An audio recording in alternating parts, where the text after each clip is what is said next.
I just built an AI agent which literally runs an entire distribution company. It handles over 600 customer calls a day, and it's now saving them $150,000 a year. How? Well, because it replaced 6 full-time customer support reps. It literally reduced the human team from 8 people all the way down to 2. And the craziest part is that the customers don't even realize they're talking to an AI. Thanks for confirming. The one you just asked about isn't available anymore. Would you like me to check for similar options for you? Yeah, that'd be great. Sure, please. In this video, I'm going to show you how much money this AI saved, how it actually sounds in real-life customer conversations, and at the end of the day, how you can use something like this to future-proof your company for 2026. Watch till the end, because somewhere in this video, I've hidden a secret download link to my free 15-day AI transformation challenge, which you can implement in your business today. If you are new to the channel, then welcome. My name is Liam. We've helped many companies from small businesses all the way to 8-figure enterprises to use AI the right way and see these crazy results. If you feel like your business is being left behind in the AI wave, make sure to book a free AI consultation call with me in the description. I'm offering 3 free consults for the first 3 people that apply, so I hope to see you in there, and now let's dive into the live demo. Hey, this is Kate. How can I help you today? Yeah, hi. I was just gonna check if you still had a specific item available. Sure, I can help with that. Could you please tell me the slab ID you want to check? Yeah, that's 239209. Perfect, so that's 239209. Did I get that right? Yeah, correct. Thanks for confirming. The one you just asked about isn't available anymore. Would you like me to check for similar options for you? Yeah, that'd be great. Sure, please. Okay, just a second. Okay, the closest match I have is slab 239210. If you want details or to see more options... Yeah, maybe you can just send me a picture of that one. Would that be possible? Of course, you're probably a homeowner, right? Yeah, exactly.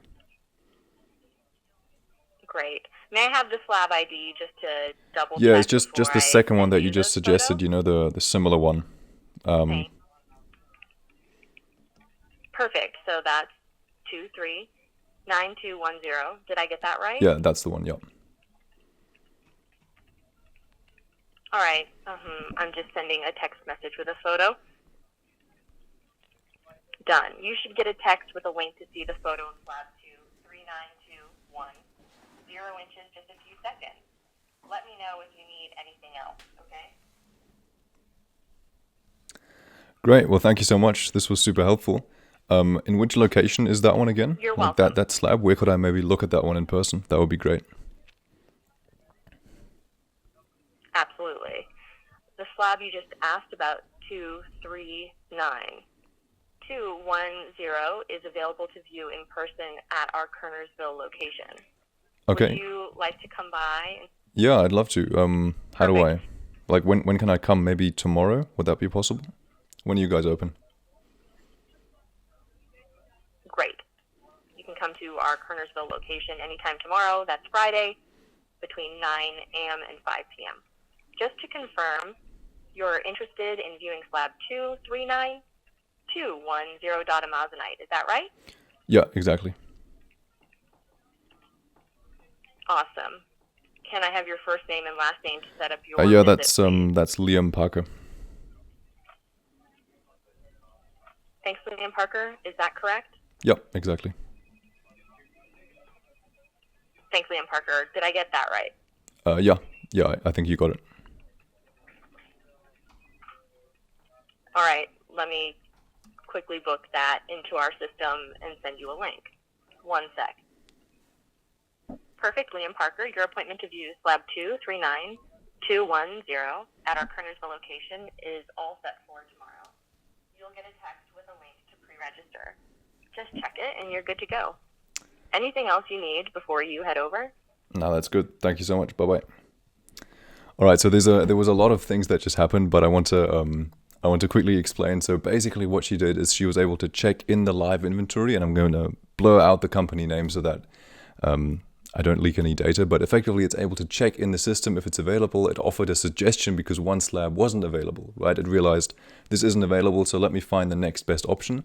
It's able to send pictures of that slab to my phone. It's able to book appointments, check opening times, send a link to pre-register to my phone as well, which is great.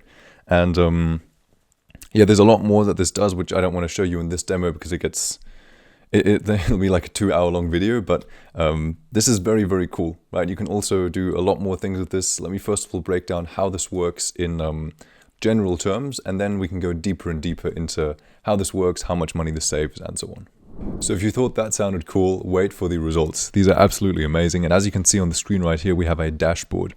Now, really quick before I show you and explain how much money this has saved, I want to say 2 things. First of all, this is not live data from the client to protect their privacy. This is a 12-month prediction for the next 12 months based on data that we've collected. So these are very accurate numbers, but for the sake of this company, I've blurred out the name, and I'm also not going to share the exact results that they got, but this is very, very close. So just a quick disclaimer. Basically what we do, once the AI is finished calling, it sends a few bits of information over here. And as you can see, we get the phone number that actually called. As you can see, this is all the same to, once again, protect the privacy. But these are their phone numbers of the individual customers that called. You see the date and time that the call was made, and then there's a different category. So each time the call was made, an AI decides, did the caller ask about a specific slab, or were they just generally interested? Or you can also see that up here, right? We have like an appointment or general interest, order details, and so on. So you can actually see what your customers are most interested about. Then we have the duration in seconds, the cost, which is basically the AI usage cost. So how much did we have to pay the AI to run? Then we get a summary and also we can actually click on these as well. We get a summary and yeah, we can even listen back to the call if we want to. So lots of details in here. And then we evaluated this. So as we go up here, you see 4 big juicy numbers, and they're pretty self-explanatory, right? So basically what we did is we saved this company over the next 12 months over 7,000 hours. They will spend around $38,000 on the actual AI. So what does the AI need to run? And as you can see also, the savings, now this is actually already taking into account this number, right? So this is pure savings. They will have made over 200,000 calls and saved $156-ish thousand over the next 12 months. And this is, I mean, this is pretty insane, right? This is the power of voice AI because it can actually replace humans at this stage, right? By the way, no human got fired. They all got a different role and job within the company. So they were actually happy that they didn't have to take these calls anymore. And these are the kinds of results that AI gets, right? This is not a joke. If you do AI the way that we do it here, for example, it is solution oriented. You don't get distracted by shiny tools, but you just solve a problem that exists and you save a lot of money, right? And in case you're interested to see how much money this can save you, either book a call with me to get the most exact quote, or you can actually use my AI call savings calculator, which I've made. I'll link that for free down below. And basically what you can do is you can input the amount of calls you get per day. So in this case, the company got 600 calls per day. Then I always assume very generously that an employee can handle around 80 calls per day. The AI costs around 12 cents per minute to run. This is not what you pay me. This is basically what you pay the AI softwares. Then the annual cost per employee. So let's say you pay them, I don't know, $35,000 a year, for example, and the average call lasts about 3 minutes. This means that you've got around 8 employees, which you're paying $23,000 a month for, right? Now, if you then click on calculate savings, you can see without AI, you're paying that $23,000 just for the salaries. But with AI, you're only paying $6,000 based on these 12 cents per minute. 600 calls times 12 cents per minute times 3 minutes, right? That's how we get to the $6,000 a month. And as you can see, this will save you $16,000 a month at this rate, right? And at the end of the year, you've got $219,000 in savings, which is pretty cool, right? That is pretty amazing. And on top of this, you can also work out the earnings. So you can say, you know, for example, in this case, let's say they miss maybe 10 calls a day, which is, what is that? Let's work that out. Let's say maybe they've missed 15 calls a day times maybe 300 days a year, 4,500 missed, right? 4,500 calls missed. Let's say the success rate of the calls of actually converting a customer, getting them interested and so on is only 10%. And then the close rate is maybe 15%. So once somebody books a call and looks at one of these stones, in our case, they only actually show up and their AI is only 10% successful and the close rate is only 15%. and each one of those stone slabs costs, say, $5,000. Actually, that's probably a bit much. Let's maybe make it $1,000 or 1.5, play around with it as you will.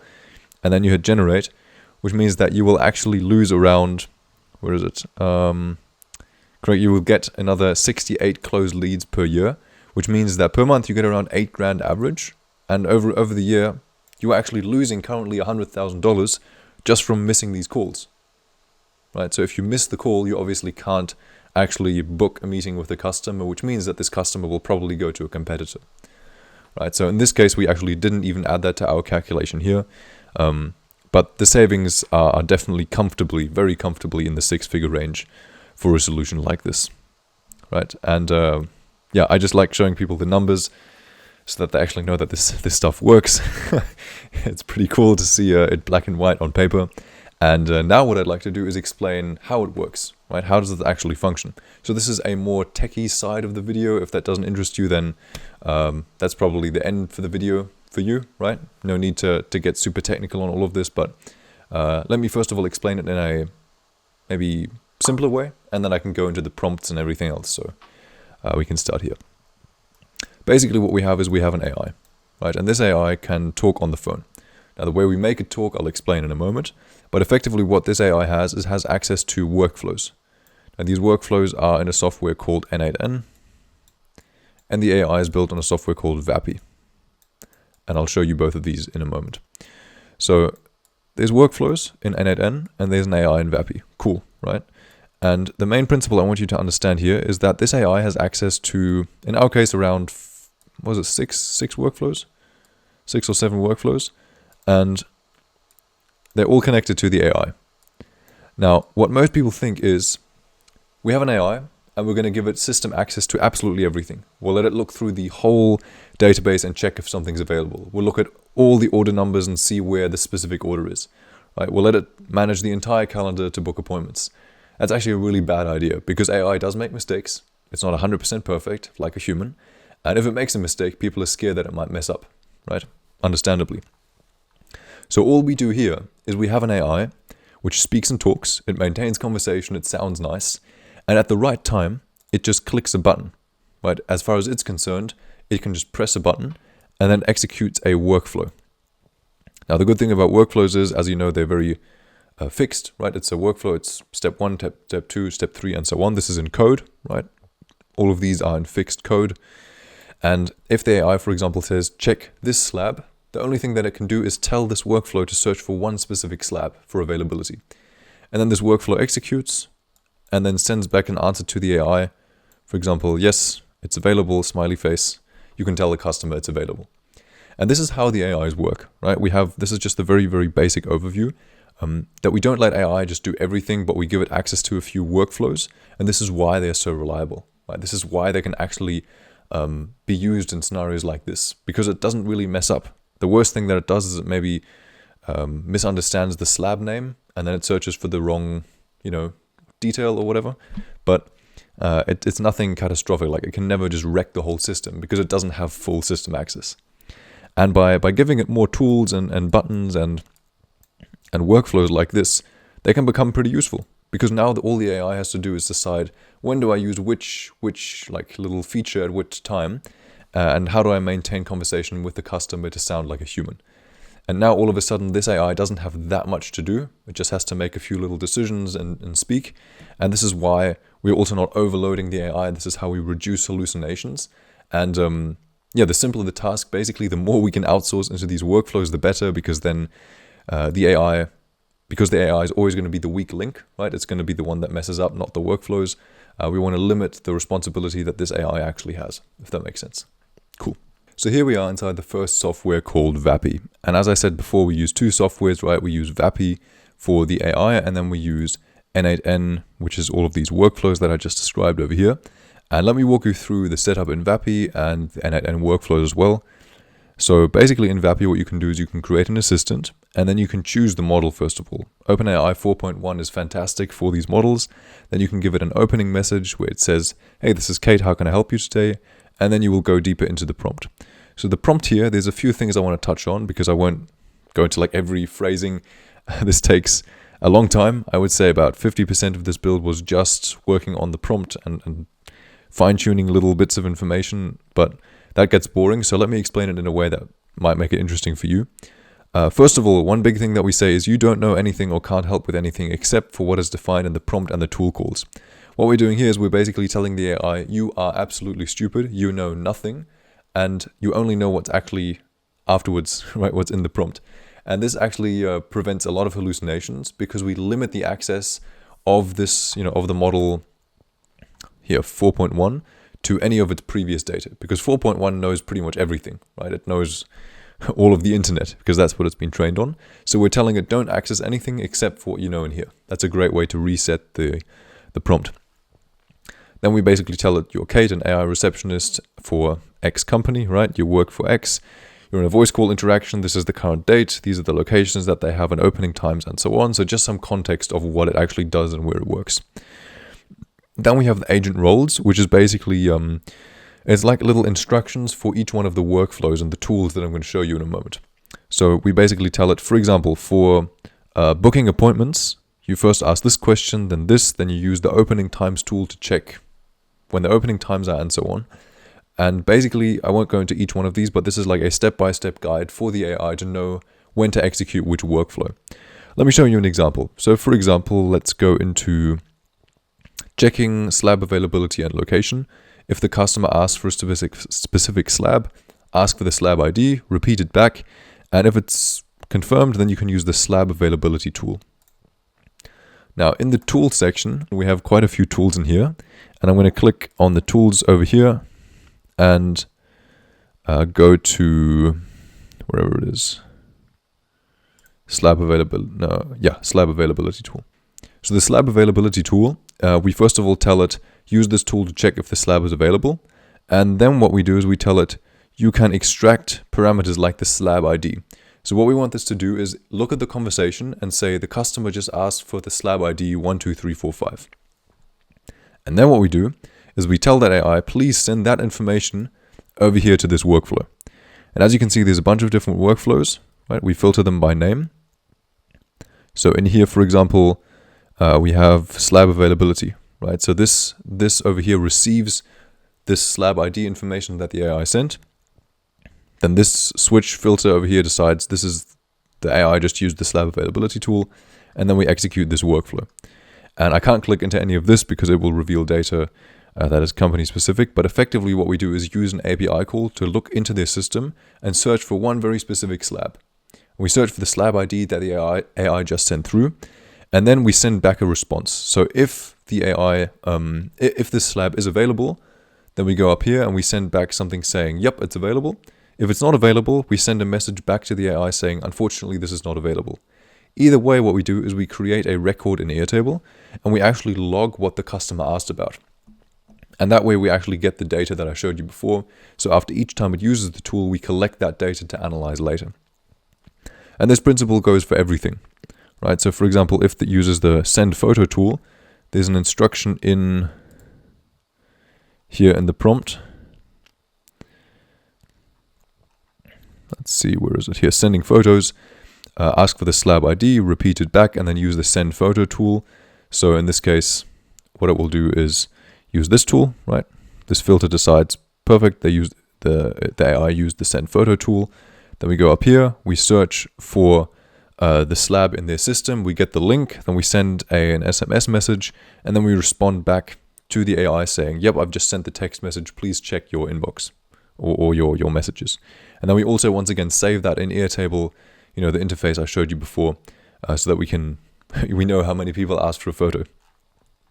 And this principle goes for everything, right? We use the AI for things like checking order details, for checking opening times, for sending the link to pre-register, right? As you saw in the demo, I booked an appointment and it sent me a link to pre-register. So this is basically the whole principle of this. Now, you can expand this almost infinitely. After a while, if we were to double these workflows, going back to our analogy here, if we have triple the workflows in here, that's the point where we'd start to say this is too much for one AI, and then you'd split it up, right? And that's when you'd start to work on things like actual AI agent infrastructures.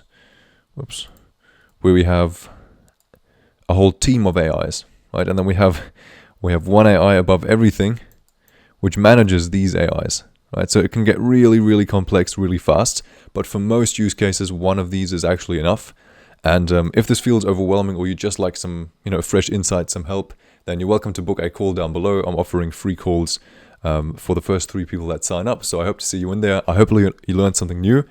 I find this stuff very exciting. I hope it's exciting for you as well, and I will see you in the next video.